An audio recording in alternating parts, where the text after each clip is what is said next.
Bonjour à tous, bienvenue sur Mathessa, ma chaîne de maths pour dédramatiser. Au programme aujourd'hui une leçon très importante pour les élèves de terminale, qu'ils soient en spécialité mathématiques ou même en maths complémentaires, dériver une fonction composée. Nous sommes bien évidemment dans le chapitre de terminale spécialité qui traite donc de la dérivation et de la convexité. Je vous insère comme d'habitude le lien vers la playlist du chapitre afin que vous puissiez vérifier vos acquis et vos connaissances. Êtes-vous par exemple au clair sur la notion de fonction composée? Connaissez-vous la notation rond, qui permet donc d'écrire la composée de deux fonctions, v rond u par exemple?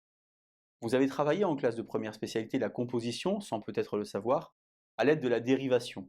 Lorsque vous aviez une fonction qui s'écrivait g de ax plus b, quelque chose finalement qui ressemble à ça, eh bien, il y avait une formule qui vous disait que la dérivée de g de ax plus b, c'était donc a, fois la dérivée de g, c'est-à-dire g', appliquée à ax plus b.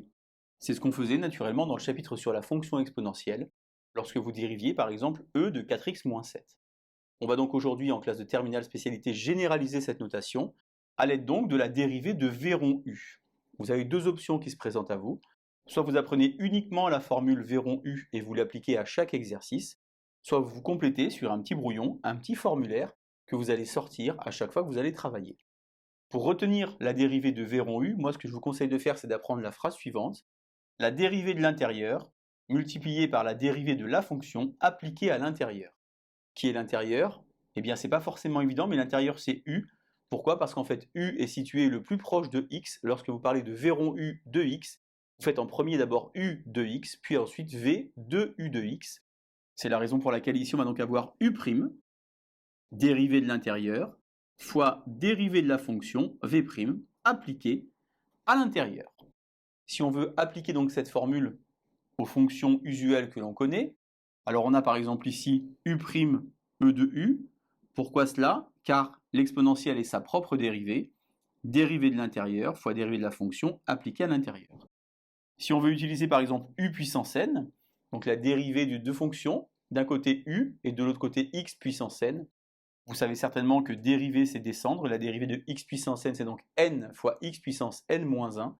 On va alors avoir ici n fois u' fois u puissance n moins 1. La dérivée de ln de x, c'est 1 sur x, mais cette fois-ci appliquée avec u. Alors attention, bien sûr, u doit être positive et non nulle, puisqu'on ne supporte pas dans le ln un nombre négatif ou éventuellement nul. Dérivée de u, ça fait donc u', divisé par u. On a donc bien dérivée de l'intérieur fois dérivée de la fonction appliquée à l'intérieur. La dérivée de racine de x est donc 1 sur 2 racines de x. Lorsque je l'applique à la fonction u, je vais donc avoir ici u sur 2 racines carrées de u. En classe de terminale spécialité, on apprend à dériver les fonctions trigonométriques. Je vous insère le lien vers la vidéo qui traite de ce point si vous voulez en savoir davantage. La dérivée de cosinus, c'est donc moins sinus, appliquée à u, moins u' fois sinus u. Dérivée de sinus u, c'est donc cosinus. Attention, ici on a u' fois cosinus u. Et enfin ici, vous avez 1 sur u puissance n, une fonction rationnelle. Attention, n étoile ici, et u est non nul. La dérivée de 1 sur x puissance n, c'est donc moins n divisé par x puissance n plus 1. On a donc ici moins n u' divisé par u puissance n plus 1. Voilà le petit formulaire pour les élèves de terminale spécialité, naturellement également les élèves de maths complémentaires. Je vous invite maintenant à mettre la vidéo en pause, à tenter de trouver les dérivées des fonctions écrites pour vous sur la partie droite du tableau, et on se retrouve évidemment juste après pour les résultats. Alors il faut identifier à mon avis à chaque fois de quelle forme il s'agit, par rapport à votre petit formulaire. Ici vous avez donc quelque chose de la forme e de u. On peut donc écrire par exemple u de x qui vaut 4x moins 7, et u' qui vaut donc 4. N'oubliez jamais ce u' devant, vous avez donc 4, multiplié par la dérivée de la fonction, c'est-à-dire l'exponentielle, appliquée à 4x moins 7. Deuxième exemple ici avec une racine carrée, on a donc quelque chose de la forme racine de u,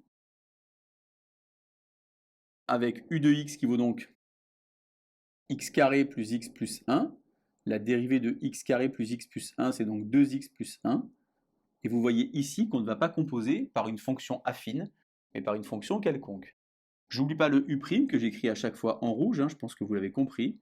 2x plus 1 multiplié par 1 sur 2 racines de u, c'est-à-dire 2 racine de x carré plus x plus 1. Vous voyez, c'est relativement simple. Vous appliquez bien la formule, vous écrivez une petite phrase et ça va aller tout seul. Troisième exemple ici, on a donc une fonction puissance, 5x plus 4 à la puissance 7, quelque chose donc de la forme u puissance n, avec ici u de x qui vaut 5x plus 4, u' qui vaut 5, je dérive terme à terme. Multiplication, donc ici d'abord la dérivée de l'intérieur, multipliée par la dérivée de la fonction, c'est-à-dire 7, 5x plus 4 à la puissance 6.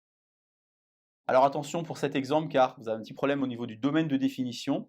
L'exponentielle est toujours plus grande que 1 à partir de 0 ouvert, puisque e de 0 ça fait 1. La fonction i est donc définie sur 0 plus l'infini ouvert. C'est donc une fonction qui est de la forme ln de u, avec u de x qui vaut e de x moins 1. La dérivée de e de x moins 1, c'est donc ici e de x.